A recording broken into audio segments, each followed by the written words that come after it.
Hey there, Mrs. Landeta Science Classes. I'm meteorologist Matt Hammer, coming to you all the way from 2,500 miles away here in New York to give you a little glimpse of my job here at News 12. Well, if you've never been to a TV studio, we have all sorts of fancy equipment, from cameras, tons of monitors, and of course, all of my weather tools to help me provide a detailed and accurate forecast. Now, I heard you were learning all about the weather, and the weather can be so fascinating where here in New York, we get a little bit of everything. In summer, we have pop-up severe thunderstorms. In winter, we can have major snowstorms and blizzards and all types of weather here in New York. And out in California, especially in Northern California, you could have more of the same, right? All types of weather and natural phenomenon that you are learning about right now. And from a distance, it could look so cool, but up close and personal, these things can be very dangerous. And that's why it is very important for meteorologists like myself to do our best job to provide an accurate forecast to our viewers, not just on TV, but also on social media. It's such a fulfilling job to be able to help prepare people for their day-to-day lives, as difficult as that can be sometimes. Do you want to know what time I start my day every morning? I wake up at 1:30 in the morning. I hope you're still sleeping at that point.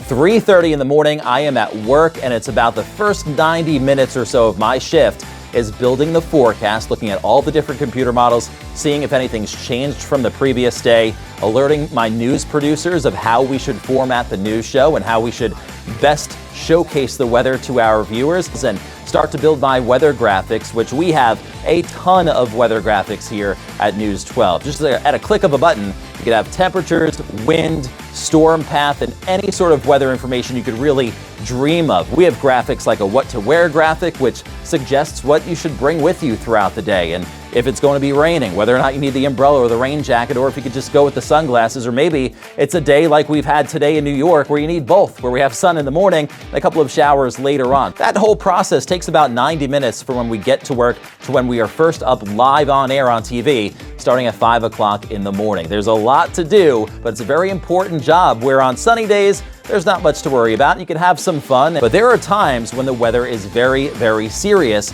and we have to prepare people for that too. I told Mrs. Landeta this was going to be a 2-minute or less video. It's probably already longer than that, but I also wanted to answer a couple of your questions as well. So the first question is it hard to get into the industry, and what type of schooling do you need? So it is a very highly competitive industry, and I would suggest you at least need a bachelor's degree in atmospheric science and meteorology. If you're looking at TV weather as a job possibility, you want to add in some broadcast journalism classes as well to kind of help you on the communication side of things. That really helped me. And on top of that, you really want to do internships once you get into college. The next question is, how accurate is the weather? Generally speaking, a forecast of around 3 or 4 days out is a lot more accurate than you might think. Close to around 80%, if not even higher.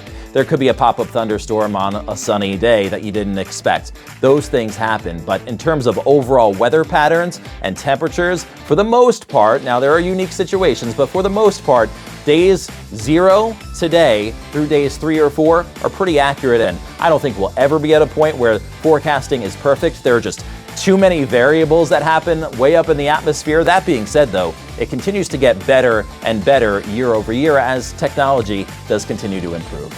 And whoever asked if we see UFOs on our cameras or weather systems, the answer is no. That being said, I want to show you something right now that no class has ever seen before. Behind this part of the set lies the computers that I need to control the weather. No, I'm just kidding. There's actually nothing back here other than what I bring to work every day. Of course, we can't control the weather, as nice as that would be. If you had that type of power, let Mrs. Landeta know what you would make the weather year-round. For me, I'd make it maybe 80 degrees and mostly sunny most of the year. We would have to let it rain once in a while, right? Because what happens when it doesn't rain for a while? You can go into a drought. Maybe I'd let it snow once or twice a year, but nothing too crazy. I am over those blizzards.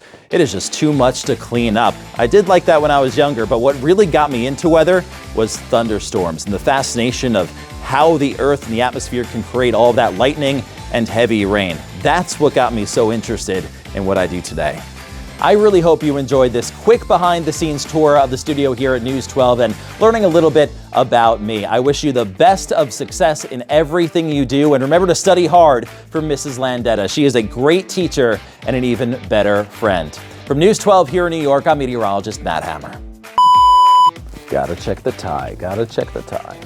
I check my tie probably no less than 500 times per shift.